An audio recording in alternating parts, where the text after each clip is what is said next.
degdeg jilaagii koonfur hindiya Jaya Prakash Reddy oo geeriyooday. Jaya Prakash Reddy wuxuu ka mid ahaa jilayaasha ugu caansan fanka koonfur Hindiya. Xiddigan ayaa ka soo muuqday boqolaal filim oo koonfureed isagoo fanka muddo dheer ku soo jiray. Jilaagan ayaa la sheegay inuu wadne xanuun ku soo booday ugu dambeyna maanta gelinkii hore xilliga Hindiya ayuu geeriyooday isagoo 74 jir ah. Sidoo kale wuxuu ahaa da' misana muddooyinka dambe iska xanuunsanaa. Filimkiisii ugu dambeeyay wuxuu la sameeyay Suldaan Mahesh Babu isla sanadkan 2020.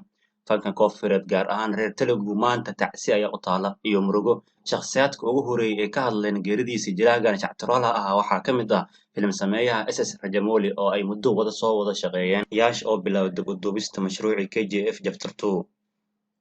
Filimka KGF cutubkiisa labaad ama chapterkii labaad si weyn ayaa loo sugayaa. Kooxda mashruucan ayaa hawsha dib u duubista bilaabeen kadib markii muddo bilooyin ay joogsatay sababo la xiriira caabuqa COVID-19 oo si weyn u faafayay.